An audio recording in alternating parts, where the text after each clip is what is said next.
Hey yo, what's up guys, it's DPX here. And I think I made it abundantly clear that, I watched Avatar: The Last Airbender a few months ago, and I fucking loved it.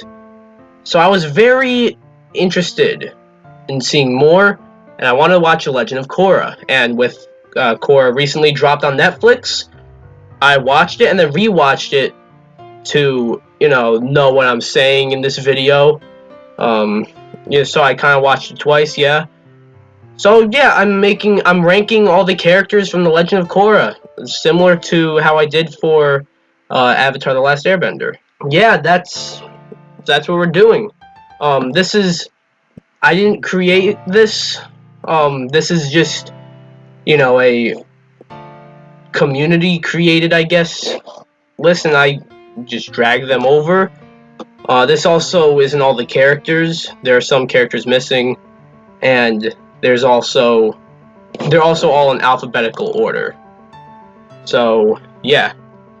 Now before we get started though, if you like this video, subscribe, turn on notifications, and leave a comment. You'll be a loyal subscriber. But as I said, it's actually in alphabetical order, which means we don't start with Korra. But I'm starting with Korra over here because she's the main character, and she goes in S tier because she's the main character. But also, see, in Last Airbender, it was interesting as Aang was the main character and the story focused on Aang.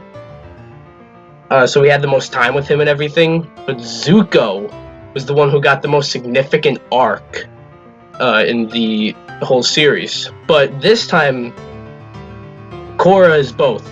So we get the most time with her and she has the most significant arc. She's not Avatar Aang. She's definitely not. So it went with a different approach.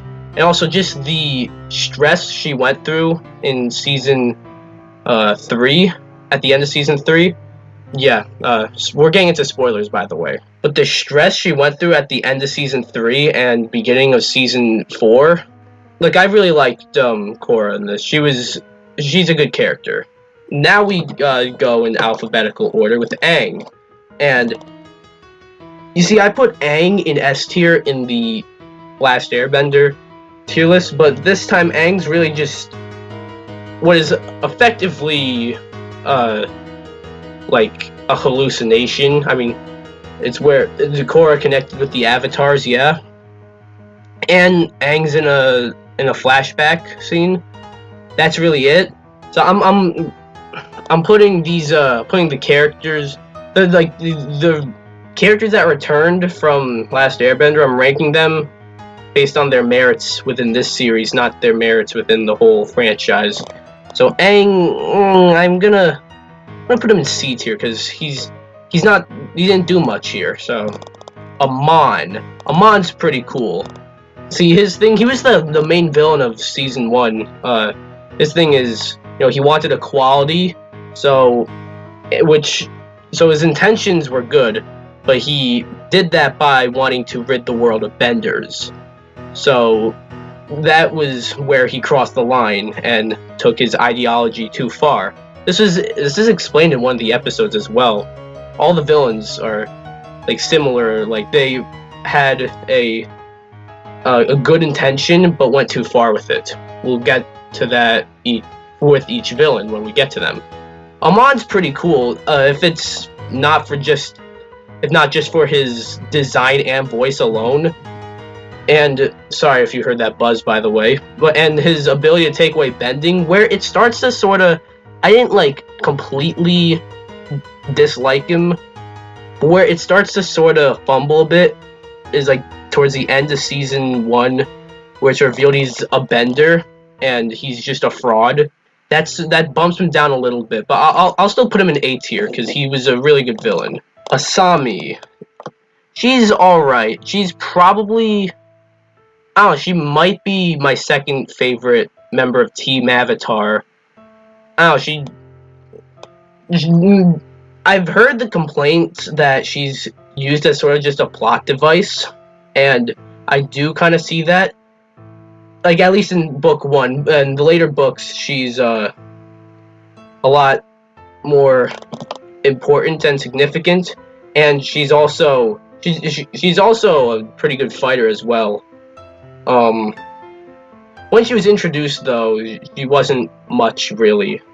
I'll still put her in A tier, because she is pretty cool. Batar, one of Toph's grandchildren, and not really much about him. The most significant things got with him, I guess, was, like, he was, Kuvira's fiance, who was one of the villains, and we'll get to her later. And, you know, he turned on his family. That, not much, really. He goes in C tier, not much, really, with him. Bolin, he's another member of Team Avatar. He's kind of... You see, the thing is here with... he's sort of the Sokka, I guess. The comic relief.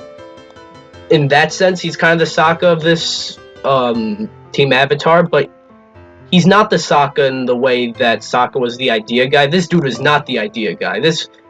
Like, most of the comic relief is because he's kind of an idiot. I did like Bolin, though. He's just, maybe not haha funny, but he's just a little funny, I guess. I'll put, I'll put him in an A tier. I'll put him in the front of A tier, actually. I'd say I might actually like him more than Asami, actually. Just, yeah. Boomy. This isn't the same Boomy as the one in Last Airbender. This is Aang's son. Who's in season 2 and 3, but kind of disappeared in season 4. He's basically, I mean, he's cool. I don't like him that much because he's kind of a man-child. Because, you know how, like, in most cartoons, like, or kids' movies, someone says the word duty, and someone laughs because it sounds like duty. Haha, duty. Yeah, this dude who's, like, I don't know, like 60 or something, he's in his 50s at least, makes that joke. So it just seemed a bit weird. That was one example. He'll go in B tier, because he's not terrible. I must say, Avatar The Last Airbender, one of the strong points, major strong points of that series were the characters, and this one, the characters are a bit not as strong as an aspect. So you probably won't see too many characters in S tier. Desna and Eska, yeah, these are two characters, but they're pretty much like, you can't say like one's better than the other. They're always seen with each other. They look the same. They're Korra's cousins, and they're both kind of like, emo goth. You see, well, we get more of Desna, really. Eska's the girl, Desna's the boy. So we get more of Eska, who is in a relationship with Bolin, but then she sort of treats Bolin like he's a fucking dog. So that kind of got a bit, weird. I'll put them in B tier because in terms of bending skill, they are pretty cool. I kind of like underranked characters in the Last Airbender tier list in terms of like bending skill. But yeah, they're pretty cool when it comes to bending. The Earth Queen. Now this is the daughter of the Earth King from Last Airbender. Look, I'd not like her. I mean, I'm not supposed to like her because she's bad, but you see how like in the Last Airbender, there's the Earth King, but it was like Long Feng who was using the Dai Li agents and running Ba Sing Se. She was the one running Ba Sing Se, but still using the Dai Li agents and still, not being a good dictator. And it was good to see her get killed in a very disturbing way. She got the air pulled out of her lungs. That was crazy. But there's not really much to her beyond that. That and the fact that she's like allergic to any animal. I'll put her in C tier. Gazan, a member of the Red Lotus, who is the 3 other characters from that are on here. And him as well as those three characters are trying to, kill the Avatar. They want to. Zahir, who's the main member, and he's the main villain of Book 3, he wants to do away with world leaders and the Avatar. We'll get to Zahir later. Spoiler alert, he might be my favorite villain. But, Gazan, he's a lava bender, which is cool. I should have mentioned Bolin's a lava bender. So that's pretty cool. But Gazan, despite being a lava bender, there's not really much to him, really. So we'll go in B tier, because he's fine, I guess. Hiroshi Sato is Asami's father. See, the thing is with him, it was a bit strange. Like, you see, he was an equalist, which are, like, sort of Amon's supporters from Book 1. And Asami didn't, like that. So, it brought great sadness to her. And then Hiroshi got arrested. And we didn't see him till Book 4. And he helped out Team Avatar on their final mission, and he makes a sacrifice and to help them, but it's like paid attention to for 3 seconds and then they move on. That's a problem with the series, not really with him, but like that's the most he did, really. So I'll have to put him in C tier because not much with him, really. Iki, this is Aang and Katara's granddaughter, my bad, and she's fine. I can't really tell you much about her, really. I'll put her in B tier, because I actually did kind of like the grandchildren of Aang. At first they were a bit annoying, but Iki's probably the least memorable, in my opinion. General Iroh, not the same Iroh from Last Airbender, but Zuko's grandson, who was named after Iroh.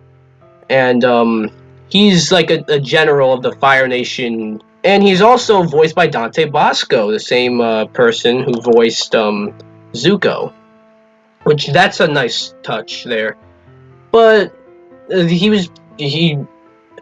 meant to help out with Team Avatar at the end of Book 1, but then proved himself useless in a way because Korra had to save him.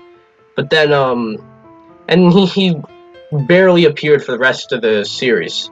And I kind of liked him in the few episodes he was in, so that did kind of disappoint.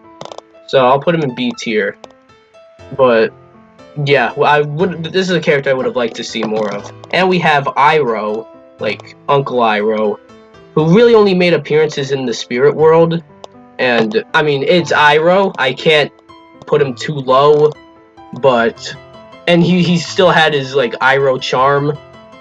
But I mean, he didn't really do much, He guided Korra a couple times, and he guided fucking Tenzin, Kaya, and Boomy a few times, or once actually, not a few times. That was really it. That's all he did. I gotta put him next to Iroh. Yeah, Iroh goes next to Iroh. Now we have Genora. Genora is probably the best of Aang's grandchildren, and we actually see some progress with her. She becomes like an airbender with her tattoos in the finale of Book 3. And yeah, she's a pretty good airbender as well. But again, not much else really. She's pretty cool. I'll put her in A tier. She was focused on quite a bit. Kai. Kai was... I didn't like him at first, because, like, he's sort of... Like, what happened was, if you... I don't want to explain this to you. If you're watching this far, you've seen it, but, like, the harmonic convergence happened, and then many people were given the power to airbend, And then Kai was one of them. As it turns out, he's a thief. But then, you know, Team Avatar and everyone takes Kai into their custody. But he runs off a couple times. But then Team Avatar forgives him almost immediately. They're not. Only Mako's mad at him. Bolin, who's one of the people chasing him, isn't mad at him. So it's just sort of strange with him. But again, I'll put him in B tier. There's so many people in B tier right now. But he did become pretty cool. He even proves his worth to the group, and by saving everyone's asses at the end of book 3. So that was a pretty cool part. But yeah, Katara, she's actually still alive, unlike Aang. But she doesn't do much really. She's at the beginning of book 1, at the end of book 1, beginning of book 2.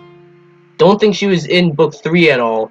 She was at the beginning of book 4, helping out Korra, and that was really it. I guess I have to put her in C tier because she didn't do much really. Prince Wu, I didn't like this guy. I mean, not that like he's a bad character or anything, but he's supposed to be like the comedic character. He's a side character, so like Bolin's like the comic relief, but he's supposed to be a comedic joke character or whatever, but he's just not funny. He's actually kind of a bit annoying, actually. Like, there's this one episode where Korra reunites with Mako and Asami, but like he's there, and they don't like the fact that he's there because Korra doesn't know him. I guess we're supposed to find that funny, but it's not funny. It's like, get out. I don't like you. But he's not the worst. You can definitely do a lot worse than him. Since there's no one in D tier, I'll put him in D tier. Bouvira, she was a good villain. She was the final villain, I'd say. She's the villain in book 4. And what she wanted to do was gain control over the Earth Kingdom, because like the Earth Queen was killed and nobody... For a while, in between book 3 and book 4, there's, a time skip there. So she wanted to gain control of the Earth Kingdom, or Zaofu, but then also wanted to conquer Republic City. That's where she went wrong. She was pretty cool as well, and pretty scary too. And her fight with Korra was also pretty entertaining. I have to put her in A tier. Most of the villains, I think, might actually go in A tier. Kaya, Aang and Katara's daughter, and Boomy and Tenzin's sister. Again, like Boomy, she's not a man-child or whatever like Boomy, but she's fine. Just like Boomy, she first appears in book 2, and also in a lot of book 3, but then disappears in book 4, pretty much. In fact, I don't even think she was in book 4 at all. I guess I'll put her with Boomy. I should probably put Iki at the front of B. Iroh should stay over here, and so should Iroh. Nah, this Iroh goes there. There we go. Lynn Bae Fong, she's actually pretty cool. She's one of Toph's daughters, and she's like a cop, a metal bending cop. So you see how far metal bending has gone. And she's just awesome. I'd definitely go in A tier at least. I actually thought about maybe putting her in S tier, but she's not like... I don't think she belongs in... I'll put her in A tier. Well, we'll put her like high up in A tier. We'll... sure. No, yeah, we'll put her at the front of A tier, because she's just awesome. Mako! I'm not gonna lie, out of the 4 members of Team Avatar, which is Korra, Mako, Bolin, and Asami, if there's a character that took me the longest to start liking, it was probably Mako. I don't know why. I don't know what it is about him. I just didn't really like him as much. I started to like him, you know. He's cool when it comes to lightning bending. But I think he might actually go in B tier. I don't know, cause I mean A tier should probably suffice, but it took me a really long time for me to start liking him, really. Yeah, I'll put him at the very front of of B tier. Meelo, Aang and Katara's grandson. He's actually pretty funny. He's pretty cool. Yeah, I mean, you gotta love Meelo. The problem with him though is see, I don't think Last Airbender even had one fart joke. Maybe one that I'm not sure if it was a fart joke or not. There in Korra, I remember 4 fart jokes, probably 3 of them in the same episode, and all 4 of them were from Meelo. Which makes sense, I guess. He's like the youngest. But still, Meelo's pretty cool. Just what he says, you don't expect like a 5-year-old to say that. I feel like if I put him in A tier, though, that's overranking him a little bit. So I'll put him right here next to Iki and Mako. Mingwa is pretty cool. She's another member of the Red Lotus. The cool thing about her, though, is that she doesn't have any arms, but she still water bends. Now that is awesome. I'll put her in B tier, though. I don't think she should go in A tier, but she'll go right here in B tier. Just because, like, that by itself, just her water bending without arms is awesome. Naga, I consider Naga sort of the Appa of the group, I guess. Like, she's Korra's pet polar bear dog, and that's actually what Appa was supposed to be originally, a polar bear dog. But I can't rank Naga too high, really. I remember putting Appa in A tier, but Naga's just not as likable as Appa, and Appa does. And Appa had like an arc, you know. Naga didn't, so we'll put Naga in well, yeah, we'll put her in B tier. Opel is the granddaughter of Toph and daughter of Suyin, who's Lynn's sister. We'll get to her later. The most really that happened with her is that she's the Bolin's trying to win her, and also she's an airbender. She's one of the airbenders that, like Kai, was just discovered, really. Not much else to her, really. She's definitely more of a character than Batar, so she goes higher than Batar. I'll put her here. Puli is a combustion bender, just like Combustion Man, so I guess she's Combustion Woman. But also another member of the Red Lotus. Combustion bending is just really cool, but I mean, she's not focused on too much. The way she dies was like she got metal all over her head, and then combustion bended with that covering her face, so she blew herself up. That was damn. Like, imagine dying like that. But combustion bending's cool, so she goes in B tier. But I don't know, like, she's not. Most of the members of the Red Lotus, except for Zahir, because he's the main one out of the 4, aren't really. We don't get much of them, really. In terms of action, we get a lot of them, but she'll go right next to Mingwa. Pabu, I'd say, kind of like Naga, is how Naga's the Appa of the group. Pabu is the Momo of the group.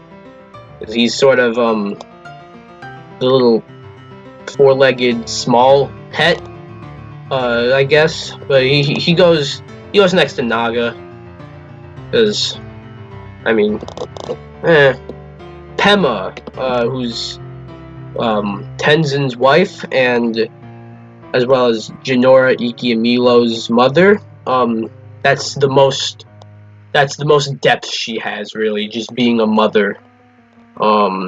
She says like motherly things and stuff. That's really all she does. I can't really rank her too high because she barely does anything. The most significant thing she does in the whole series is give birth.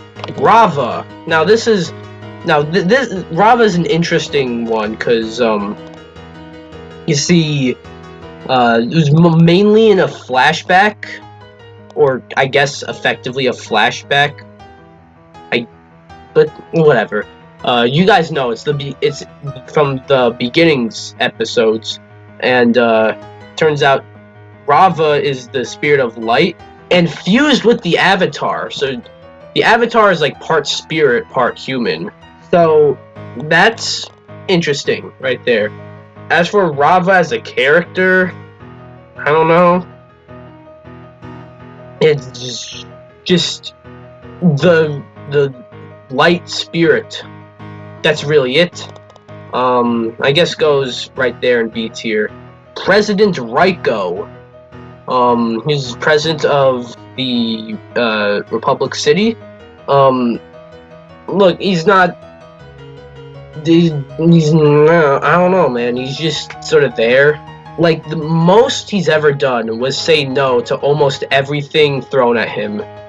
Every offer, like anything. It was. Oh, he's just there, really. I have the least to say about him, really. So I guess he goes in D tier with Prince Woo.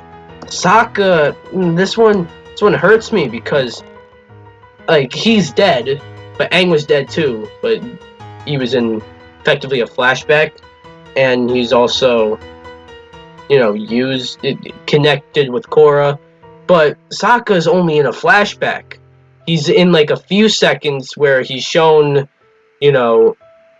ruling that some criminal is guilty, and that's all he did for the whole series. But that's because he's dead. He kind of even shouldn't be on this list. He's only here because he's Sokka. He's from the original series, but I'll put him at the very front of D tier, meaning he's the best of all the D tiers. But he shouldn't be here, really. If this was a ranking of all the characters from The Last Airbender, or even everyone from the Avatar verse, I might even, in my last video, I put him in A tier, but I might even change it to S tier. Lynn Bae Fong, Toph's other daughter and Lynn's sister, and Opel and Batar's mother. She's pretty cool. That episode where Sue and Lynn fight Old Wounds, that was a good episode. That might be one of my favorite episodes. And she's just really cool. She's not as awesome as Lynn is, but she's still pretty cool. Let's see, where do I'll put her. I'll put her right there next to Mako.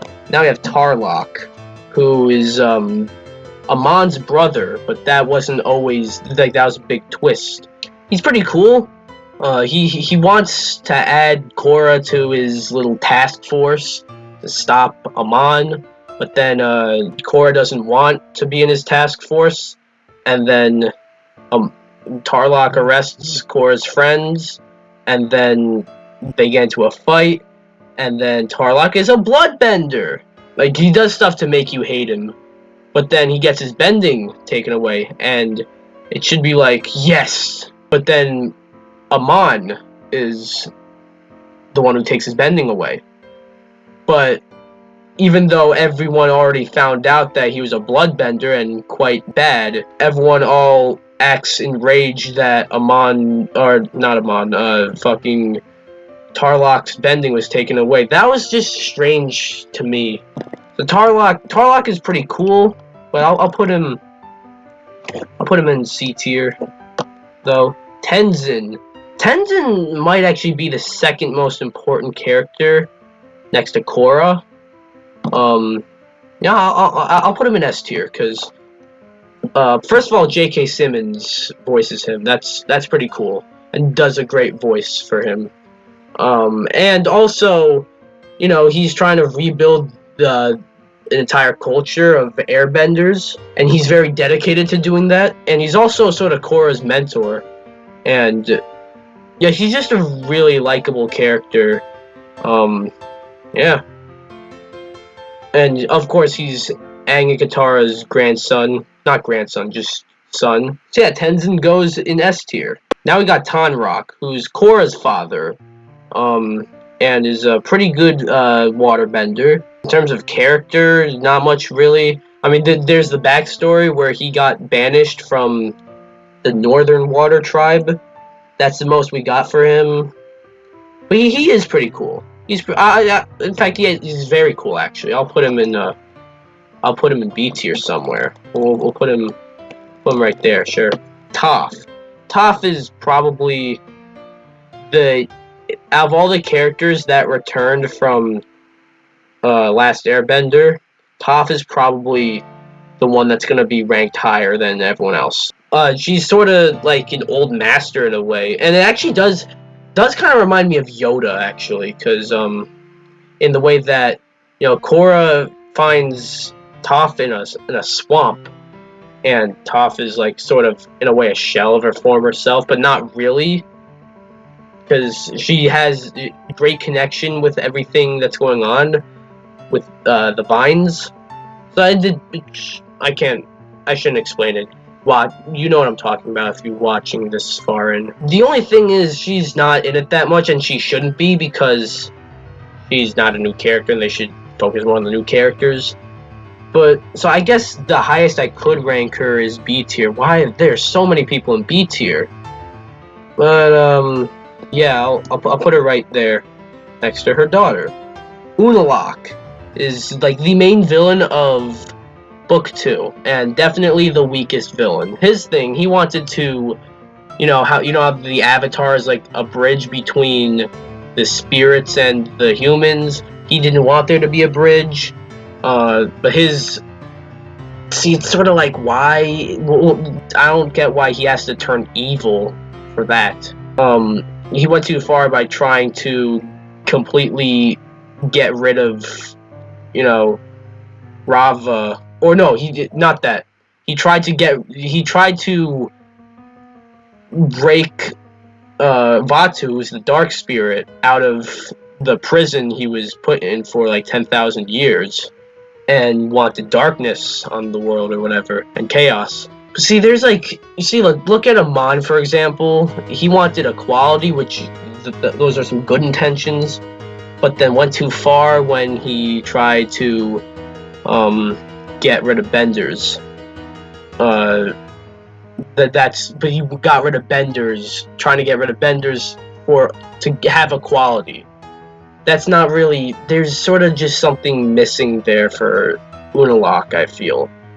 And also visually, he looks exactly like Tarlock. Like if I hadn't seen the series and I looked at these, I would have thought they were the same character. I would have thought like the same character was printed twice here. But Unalaq he's the weakest villain of all of them. He's not the worst villain in anything ever. Maybe not even the worst villain in the Avatar verse, but he goes we'll go here. Sure, I guess. No, he goes there. Vatu is his thing is that he's evil. He's the spirit of chaos and darkness. How Rava is the spirit of brightness and peace. He goes above Rava, I'd say. He's literally just the opposite of Rava. Like, just remember everything I said about Rava, but just the opposite. Varric. I'm actually thinking maybe I should put Varric in S tier. He started off as like a cool character who invented the movie. That was really cool. They call it movers, but still. And his famous line, "Julie, do the thing." Fantastic. We don't see much of him really. He's not in it like the most. In book 4, he's in it quite a lot, and I like him in book 4. So the thing is, he just randomly out of nowhere just proposes to Zhu Li. You're my assistant, and 2 seconds ago you're back now, and now I want you to be my assistant. 2 seconds ago, but turns out okay, fine. That was a bit weird, so I'm not gonna put him in S tier. He'll go in A tier, but definitely high up in A tier. We'll go right here actually. Avatar 1, the first Avatar ever, and it's kind of a pun there because Avatar 1 is the first Avatar ever. Avatar number 1, haha, yeah. But anyways, he was the main character of those beginnings episodes, and showed how the Avatar started. Many people don't like it because of the retconning, but I don't think it retcons much at all. Especially since it shows the origins. But I just don't think it retcons much. He's pretty cool. He definitely shows how it's like to be the first Avatar ever, and like how the first person to ever have that type of like power or whatever would act. Avatar 1's pretty cool. I'll put him in A tier, even though he was only in 2 episodes really. Zahir. Zahir's the best villain of this series, just because of the way he just mentally and physically breaks Korra at the end of season 3, and I might actually like him more than probably everyone, all the villains from Avatar: The Last Airbender. All the villains from that, I think, pale in comparison to Zahir, aside from maybe Azula. In fact, no, Azula definitely beats Zahir, but no, Zahir's a good. I think I'll put him in S tier. Zhu Li. The most she really does is the thing, but other than that, she's just Varric's assistant, and she doesn't not much of a character really up until like the last few episodes. And what was cool though is like Bolin, Varric, and Zhu Li were all caught, but then Zhu Li said like Zhu Li became sort of a spy on Bouvira and her army, and made it seem like she was betraying Varric and Bolin. That was really cool. But I don't know. I'll put her in. So many people just went in B tier. I'll put her in B tier though, right there. And last but not least, Zuko. Now I put him at the very top of S tier in my Last Airbender ranking. But this time he's way more minor. He barely does anything actually. Aside from Toph, of course, I think he should probably be ranked higher than any other returning character from The Last Airbender, because we actually see him fight. We don't actually see anyone else fight that returned from The Last Airbender, so I'll put him... Zuko will go right before his grandson. Alright.